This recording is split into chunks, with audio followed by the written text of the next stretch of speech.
Amara's pen hovered over the crisp, blank page of her notebook.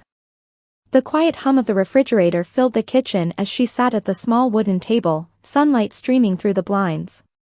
Outside, the city bustled with life, but here in her home, time seemed to stand still. Poetry had always been her sanctuary. The words came to her as easily as breathing, each line a reflection of the emotions she could never voice aloud. But in recent years, even her writing had become a source of doubt. Darren's voice had seeped into her mind, planting seeds of inadequacy that strangled her creativity. "Are you still scribbling in that thing?" Darren's voice cut through the silence, sharp and dismissive.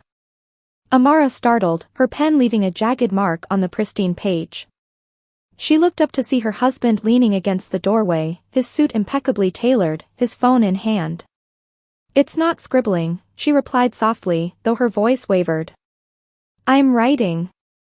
Darren smirked, his gaze already shifting back to the screen of his phone.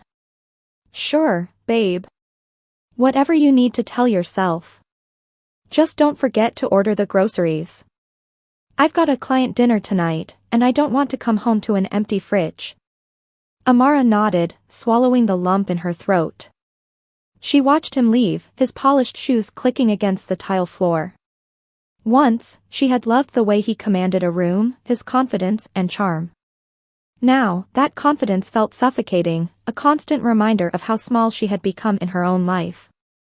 She closed her notebook and tucked it away in the drawer, out of sight.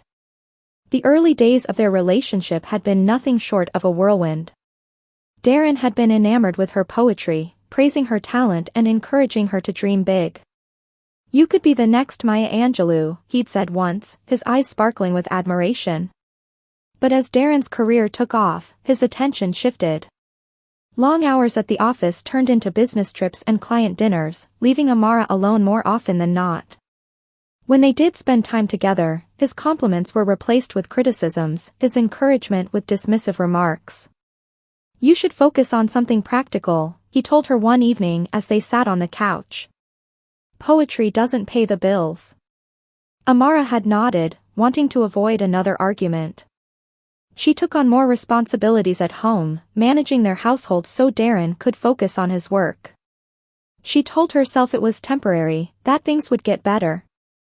But as the years passed, Darren's indifference only grew. The dinner party was supposed to be a chance for Amara to support Darren and meet his colleagues.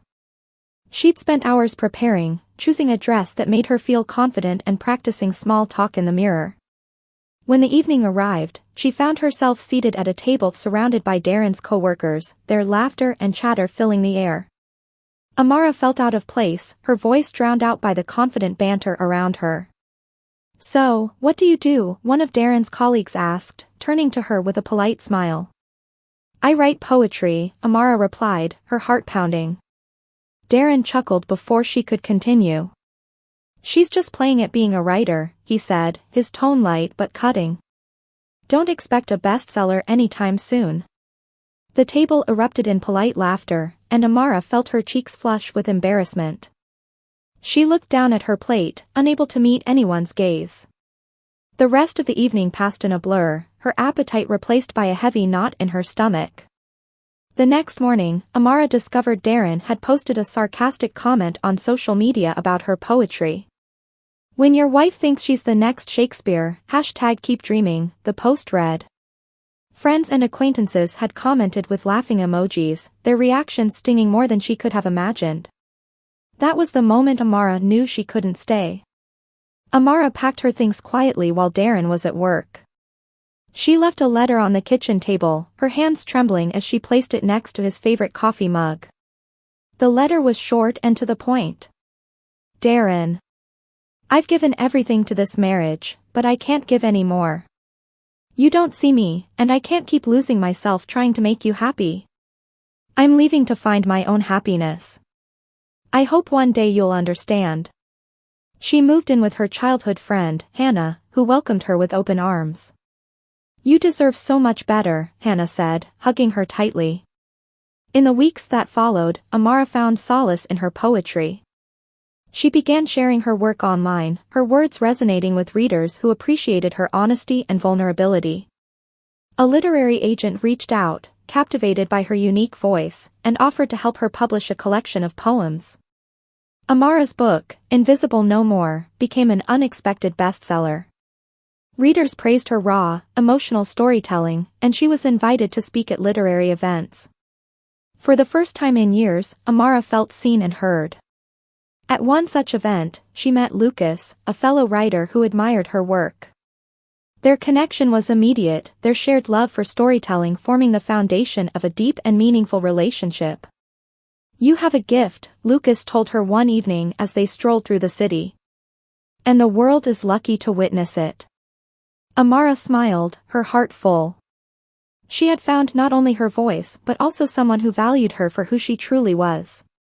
Darren's life began to unravel in Amara's absence. He struggled to manage the household tasks she had always handled seamlessly, his once organized life descending into chaos. One day, a coworker handed him a copy of Invisible No More. "Your ex-wife is amazing," she said. "Her poetry really speaks to me." Darren flipped through the book, his chest tightening as he read her words.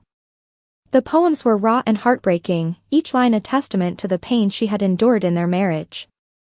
For the first time, Darren saw himself through Amara's eyes, and the weight of his actions crushed him. Darren reached out to Amara, begging for a chance to meet. She agreed, but her heart was resolute.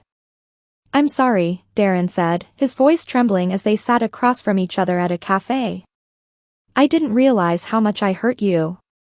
I took you for granted, and I was wrong." Amara met his gaze, her expression calm but firm. "I appreciate your apology, Darren, but I've moved on. I've found happiness, within myself and with someone who values me for who I am." Darren's shoulders slumped, his eyes glistening with unshed tears. He nodded, understanding that her decision was final. Amara walked away from the cafe, the weight of her past finally lifted. She returned to Lucas, who greeted her with a warm smile and open arms. Her life was no longer defined by Darren's shadow. She had reclaimed her voice, her confidence, and her happiness. And as she sat at her desk that evening, pen in hand, Amara began to write her next chapter, one filled with hope, love, and the promise of a brighter future.